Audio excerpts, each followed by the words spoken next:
Hi friends, இப்போ நம்ம Pandya stores பார்க்க போகிற பாண்டிய ஸ்டோர்ஸில் நம்ம செந்தில் ஒரு பக்கம் இவன் என்னடா இந்த நேரத்துக்கு போய் இப்படி தூங்குறா அப்படின்னு சொல்லிட்டு மீனான்னு சொல்லிட்டு அஸ்கி வாய்ஸில் பேசுகிறேன்னு சொல்லிட்டு இவரும் ஒன்று பண்ணார் பார்த்தீங்களா. இதை பார்க்கும்போது நம்ம ரோபசங்கர் அங்கிள் திடீர்னு ஒன்று சொன்னார், அதுதான் ஞாபகம் வருது. காலங்காத்தால காஃபி தண்ணி எடுத்துக்கிட்டு என் பொண்டாட்டி கனகாமரம் பூ வச்சுக்கிட்டு வந்து என்னை உசுப்புனா அப்படின்னு சொல்லிட்டு ஒரு டைலாக் இருக்கு, நம்ம ரோபசங்கர் சார் டைலாக். அந்த மாதிரி இவர் வந்து மீனாவை உசுப்புறாராமா. கடைசியில் பார்த்தா என்னடா வேணும் அப்படின்னு சொல்லிட்டு கோமதி அம்மா ஒரு பக்கம் ஏஞ்சி என் மருமகளை தூங்க விட மாட்டேன் எடப்பாடா அப்படின்னு சொல்லிட்டு கண்ணா திட்டி விட்டு பருத்துறாங்க. அட கடவுளை, இது என்ன கொடுமை சரவணா.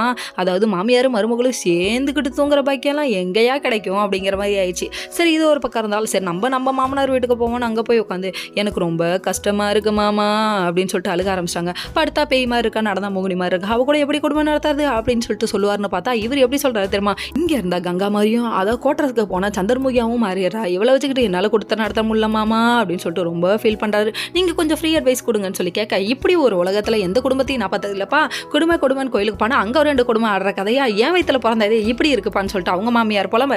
இன்னொரு பக்கம் வந்து பழனியை வச்சு செய்யறாங்க. இங்க எந்த புலம்பல் இருந்தாலும் பழனியை வந்துட்டு தனியா நீ வாப்பா கடை வச்சுக்கோப்பான்னு சொல்லிட்டு எவ்வளோ சொல்றாங்க. அதுக்கப்புறம் அவங்க அம்மாவே கூட்டு போய் தனியா பேசுறாங்க. நானே தானே உங்க அக்கா வீட்டுல இருன்னு சொன்னேன், இப்ப நானே தான் சொல்றேன் தனியா வந்துரு. சுகன்யாவுக்கு அது பிடிக்கல, கூட வாழ்ற எந்த ஒரு பொண்ணுக்குமே நீ இன்னொருத்தன் கையை எதிர்பார்க்கறது பிடிக்காது, புரிஞ்சுக்கோப்பா, அதுக்கொசரமாவது சொல்லு அப்படின்னு சொல்றாங்க. வீட்டுல வந்து சொல்லலான்னு பார்த்தா சரவணன் வீட்டையே கூப்பிடுறாரு. எதுக்காகன்னு பார்த்தா நாளைக்கு வந்து கணக்கெடுப்புக்கு வராங்க, அதனால எல்லாரும் சேர்ந்து அவங்க ஆதார் கார்டை என்கிட்ட கொடுங்கன்னு சொன்னோன்னே தங்கமயில் ஜர்க்காது, இதுக்கு ஆதார் கார்டுனா பயம் போல அப்படிங்கிற மாதிரி ஆயிடுச்சு. திணறுது நம்ம தங்கமயில்.